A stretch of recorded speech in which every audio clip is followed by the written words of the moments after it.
Hello दोस्तों, नमस्कार। स्वागत है आप सभी का हमारी चैनल डार्क क्राइम्स पर। उम्मीद करता हूं कि आप लोग बहुत अच्छे होंगे। आज जो जुर्म की कहानी मैं आप लोगों को सुनाने जा रहा हूं वो हमारे पड़ोसी देश नेपाल की एक मशहूर टिकटॉक स्टार के मौत की कहानी है। एक ऐसी दर्दनाक मौत जिसमें कातिल ने एक खूबसूरत सी मासूम लड़की को मार के उसके गले को उसके दर्द से अलग कर दिया था।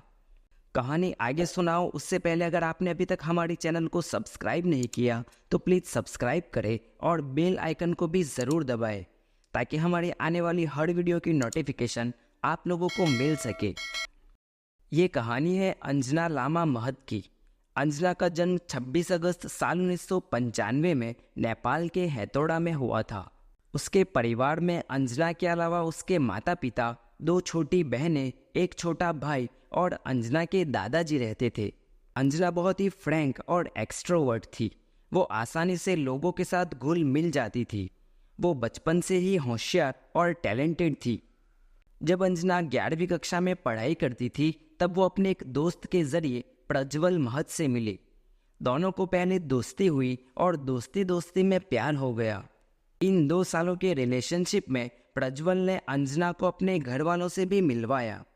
अंजना का फ्रैंक नेचर और सबसे घुल मिल जाने की आदत प्रज्वल के घर वालों को भी बड़ी पसंद आई। उन्होंने प्रज्वल और अंजना के रिश्ते को स्वीकार कर लिया, पर अंजना के घर वाले शायद इस रिश्ते के लिए राजी नहीं थे। 2 साल की रिलेशनशिप के बाद दोनों ने भागकर शादी कर ली। अंजना और प्रज्वल को भागने में प्रज्वल के बड़े भाई उज्जवल ने खुद हैतोड़ा में आकर उनकी मदद की। जब अंजना के घर वालों ने देखा कि अंजना प्रज्वल के साथ बहुत खुश हैं तो उन्होंने भी अंजना और प्रज्वल के रिश्ते को स्वीकार कर लिया। इतना ही नहीं, उन्होंने अंजना के छोटे भाई को अंजना के घर पढ़ाई के लिए भी भेज दिया। अंजना के ससुराल में लगभग सभी लोग जॉब करने वाले थे। प्रज्वल खुद एक IT कंपनी में जॉब करता था, जबकि उज्जवल साउंड इंजीनियर था, जिसने नेपाल का एक फेमस गाना सुनो सैली में भी काम किया था। सभी जॉब वाले होने की वजह से सुबह होते ही सभी लोग घर से चले जाते, शाम को ही सब लोग मिल पाते थे। अपने अकेलेपन की वजह से अंजना ने अपने ही घर के बगल में ब्यूटी पार्लर शुरू कर दिया। अंजना को अपने ससुराल में सबसे अच्छी बनने लगी थी, यहाँ तक कि अपने देवर उज्जवल और उसकी बीवी के साथ भी। उज्जवल भी स्वभाव से बहुत सही बंदा था। चारों लोग साथ में घूमते फिरते भी थे। दोनों परिवारों के बीच भी अब काफ़ी अच्छी बनने लगी थी। दोनों एक दूसरे के घर आने जाने लगे थे।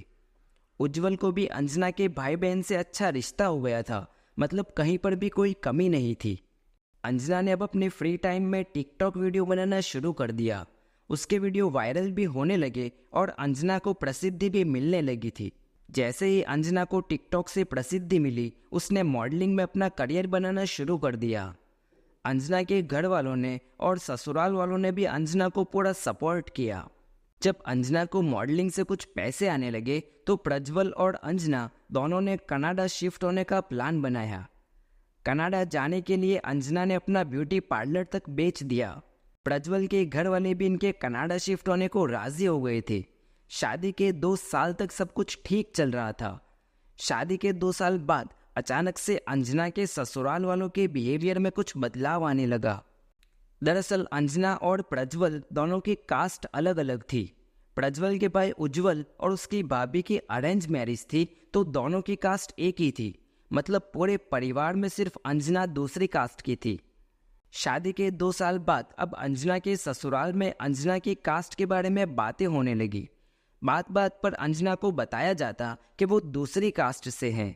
धीरे धीरे अंजना को अपने ही घर में अब पराया महसूस होने लगा। अंजना ने अपनी माँ को भी फ़ोन करके इसके बारे में बताया। अंजना की माँ ने अंजना को छोटी छोटी बातें दिल पर ना लेने को कहा और ऐसा बोलकर बात को टाल दिया। अंजना को अपने ही घर में अब घुटन महसूस होने लगी थी। 9 मई 2019 करीब दोपहर के 3 बजे अंजना के घर अंजना के ससुराल से फ़ोन आता है। अंजना की सास अंजना की माँ को बताती हैं कि उनके घर कोई बड़ा हादसा हो गया है, इसलिए उन्हें जल्द ही आना होगा। सुनते ही अंजना की माँ को कपकपी छूट गई। उसने तुरंत अंजना की छोटी बहन को रोते हुए फ़ोन किया और सब कुछ बताया और उसे अपने पिता को फ़ोन करके बोलने को कहा। उसने अंजना को 5 से 6 बार फ़ोन करने की कोशिश की, पर किसी ने फ़ोन रिसीव नहीं किया, जिसके बाद अंजना की बहन ने प्रज्वल को फ़ोन किया। प्रज्वल ने फ़ोन तो उठाया, पर उसने भी वही जवाब दिया कि घर पर कोई सीरियस एक्सीडेंट हुआ है और आप लोगों को काठमांडू आना पड़ेगा। पहला फ़ोन आने के साथ ही अंजना के घर वाले काठमांडू जाने के लिए तैयारी करने लगे। पूरे रास्ते में उन्होंने अंजना के ससुराल वालों से ज़्यादा जानकारी लेने की कोशिश की, पर कोई कुछ नहीं बता रहा था। अंजना की माँ को शक हो गया था कि उनकी बच्चे के साथ कुछ तो ज़रूर बुरा हुआ है। वो पूरा रास्ता कभी बेहोश हो जाती तो कभी होश में आकर रोने लगती। बदकिस्मती से उस दिन रास्ते में ट्रैफिक भी कुछ ज़्यादा था। जब अंजना के घर वाले अंजना के ससुराल तक पहुंचे तब तक रात के 10 बज गए थे।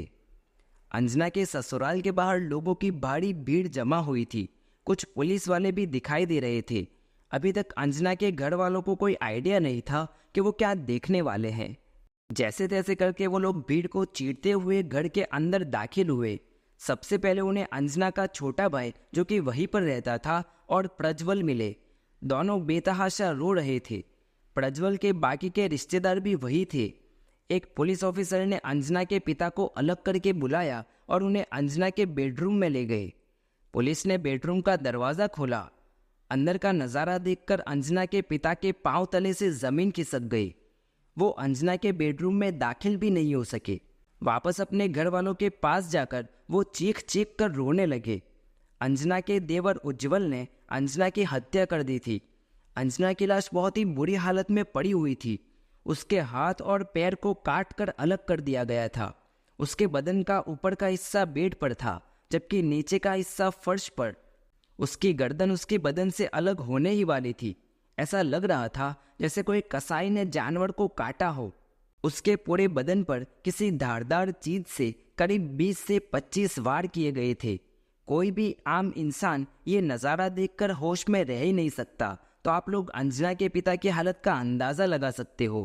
काठमांडू पुलिस ने जब तक अंजना के घर वाले नहीं आ जाए तब तक लाश को ठीक वैसे ही रहने दिया और उन्होंने ही फोर्स करके अंजना के घर वालों को बुलाया।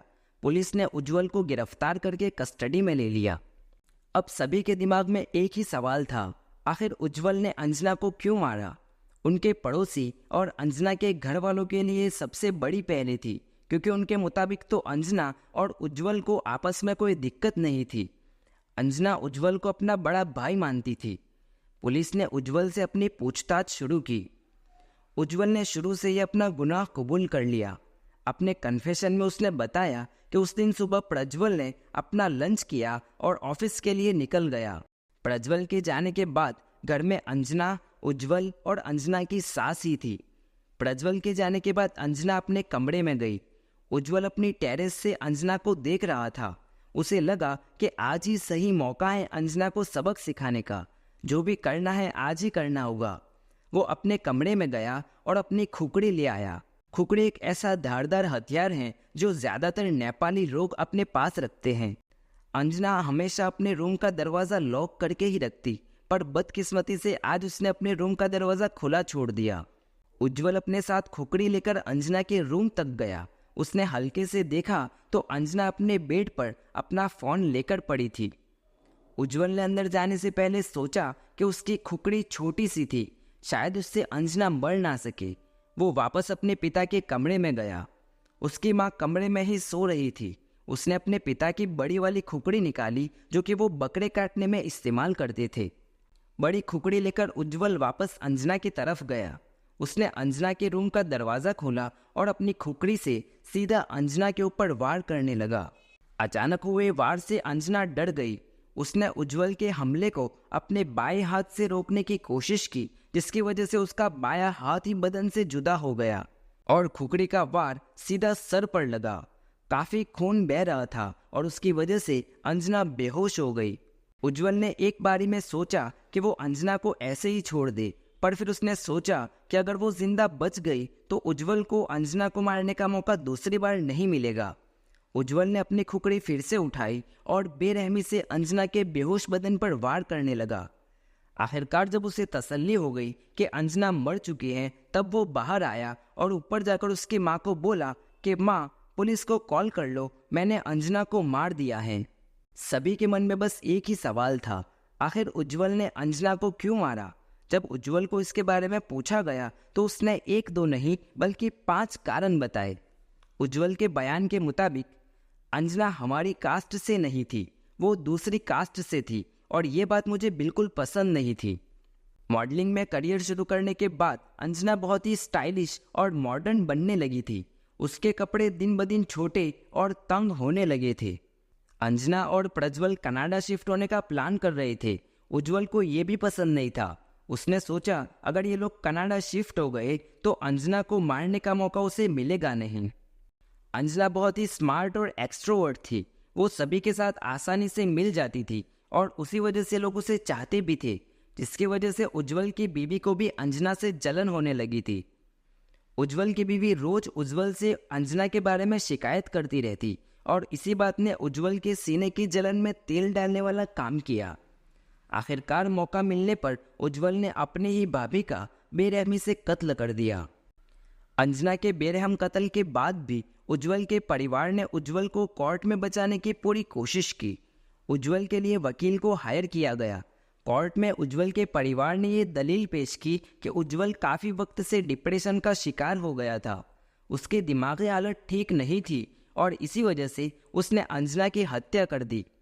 अंजना का परिवार और उसका पति प्रज्वल भी अंजना के इंसाफ के लिए सारे कानूनी जंग लड़े।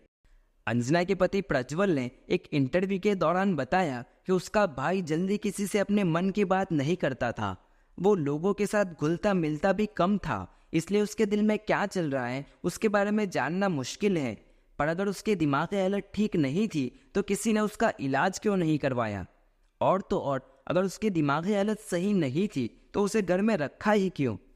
2 साल तक कोर्ट ट्रायल चलने के बाद नेपाल कोर्ट ने उज्जवल को उम्र कैद की सज़ा सुनाई। आखिरकार अंजना को इंसाफ मिला।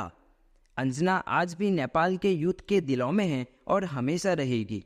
अगर आप भी अंजना के बारे में जानते हैं या जानते थे तो कमेंट में रीप अंजना लग के अंजना की आत्मा की शांति की प्रार्थना करें।